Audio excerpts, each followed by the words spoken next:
Nights like this get me in a storytelling mood.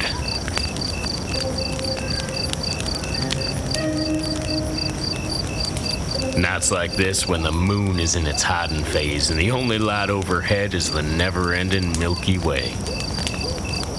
Look there, the Big Dipper. You see it.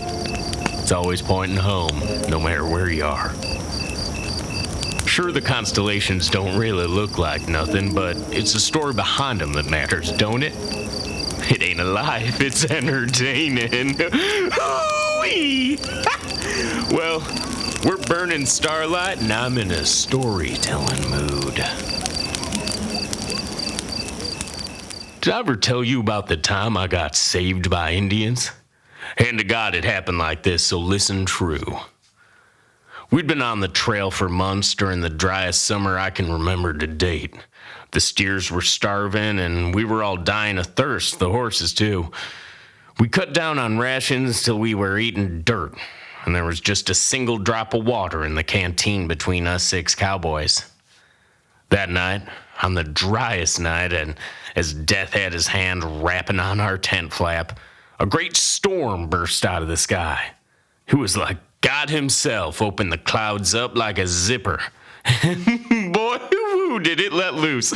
My knapsack got rushed away with the water, and us cowboys was separated. Luckily, I found my horse, and I'll be darned if he didn't take off like a shot. I hollered and kicked, but there was no slowing that horse down as he rode me farther and farther away from my companions in the cattle drive. The horse pulled me for days, for weeks maybe even. I had the good sense to open up my canteen during the storm and fill it on up, but strike me down if I wasn't out of water within days. I slumped on the horse, falling asleep, having visions, when finally the horse stopped off and sat. He shook, and goddamn if he didn't want me off his back, pardon the language. I tumbled off his back directly onto the hot asphalt of a radio shack. Took all my God-given strength to crawl on that hot tar, burning my hands and knees and the top of my feet as I made it to the automatic door of that there radio shack. God damn if that logo never looked prettier to me. The black block letters against that deep red background. Radio Shack is always there, letting you know you're safe, and you'll be riding home soon. I crawled through the automatic door, and for the first time as a grown man, I wept when that air conditioning hit me right in the face. Tears fell from my bony old eyes, and the last of my strength gave out as I sprawled on the ground like a dead plucked turkey. I awoke to the most beautiful woman in the world rubbing my head with a sponge. I was sitting on a cot in the break room, and there she was, an angel sent from heaven to bring this old boy back to right health. She looked gorgeous in that red polo uniform, with giant brown eyes and hair as dark as night tied into a braid behind her back. I was dumbstruck at her beauty. Try as I might to introduce myself, I couldn't stammer out word one.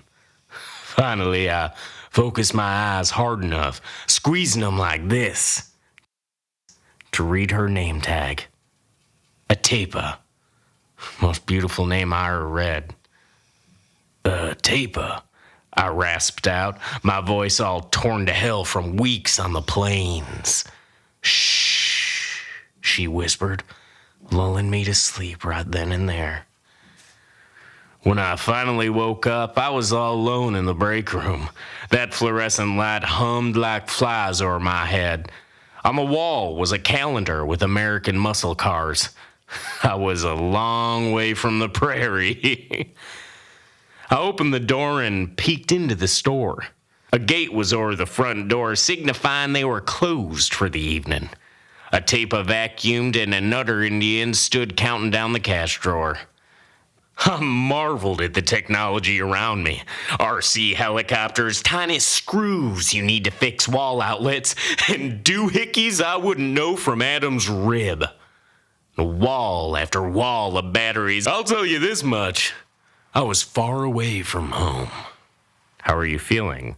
The man asked in an Indian accent. Fine. Better, I responded suspiciously. You gave us quite the scare. Thank God you found this Radio Shack, all the way out here in the desert. You're the first customer we've had in years. Is that so? I asked a little too haughtily. You are. Atepa stopped vacuuming and looked in my direction. We thought you'd never wake up, she said with her big brown eyes smiling.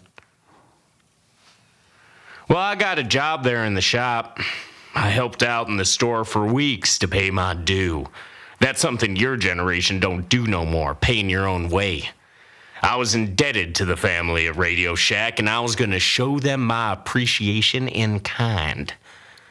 I'll learn the trade fast, and I'll tell you here and now, it's a different world in cattle rustling. Pioneer Mormons come walking in, and you need to know which batteries work best in their Bibles. Outlaws showing up needing an extension phone cord for the landlines. Perverts come in, and you need to show them which drones are best for looking at ladies changing their petticoats in the whorehouses. One day, Terry, the Native American manager, as I come to know him, came in telling us we were gonna close. So I came up with a brilliant ad scheme. I'd take my horse, who had by now convalesced and worked in the build-your-own-computer section, and I'd ride him out to the nearest outpost and burn down their Radio Shack. So that I did. I'll spare you the details, but I rode into that town late at night on my faithful horse. The whole town, all 30 of them, were dead asleep. And I thought it'd be a quick in-out job. So I took a swig of whiskey, soaked a rag in it, and tied it off. I lit it and threw it in through that Radio Shack window. It exploded like fireworks in China. That whole place went up in not 8 minutes, burning right to the ground. But then, you see, it got a little out of hand. People came running out from the buildings, and they quickly caught fire as well. Men, women, children ran out into the street, engulfed in flames. I stamped them out the best I could and put Band-Aids on them. Thankfully, they all made full recoveries on account of their Shriner Hospital. People used to be able to do that. I walked right to the sheriff and looked him square in the eye. I said, "Look, you can either hang me dead, or you can let me rebuild this Radio Shack and operate it till it's back in business." After some consideration, the sheriff, a Christian as I knew him to be, agreed. I built up that damn Radio Shack and was the best goddamn Radio Shack employee the West had ever known. And then, as time passed, I remembered sweet Atepa. I'd lost myself out there in this town, running a Radio Shack of my own, forgetting entirely I left her and her family behind in the middle of a crucial advertising and marketing campaign. I ran right to the sheriff and gave him my name tag, telling him I had unfinished business, but my debt was paid and I had to get out. I hopped on my horse and sped to sweet Atepa, leaving that town in the dirt.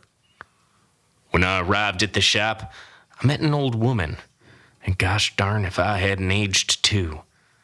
But I remembered those eyes when I saw 'em, and that dark brown hair. "Curly?" she asked. I nodded. "Atepa?" I said. She nodded.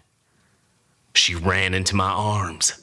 I held her there as she told me how they survived the long advertising and marketing campaign by eating her younger brothers and sisters. Her mother took to the drink, and her father devoured gizmos in the back, finally turning himself into a computer. But the biggest surprise of all was Atepa Jr. You got it. Curly had a son. So we went back to work there in that shop, working side by side. I raised my boy to be a Radio Shackman, and he learned the trade.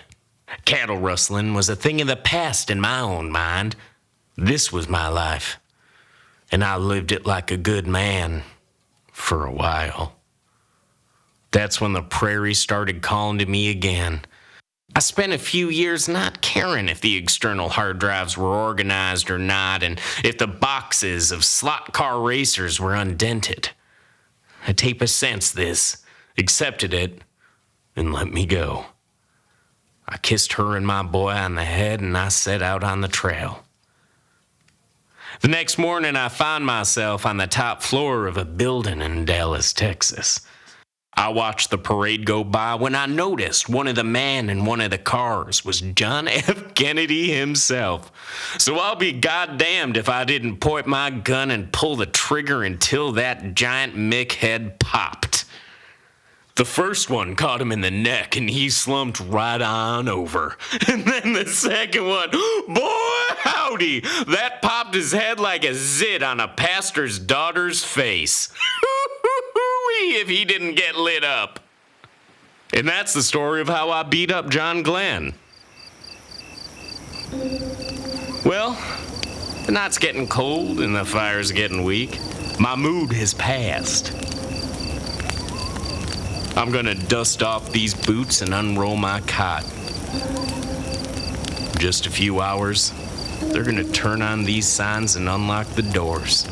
Then we'll be able to be one of the first people in this here town to get the Samsung Galaxy 6. Right here at this wonderful Radio Shack.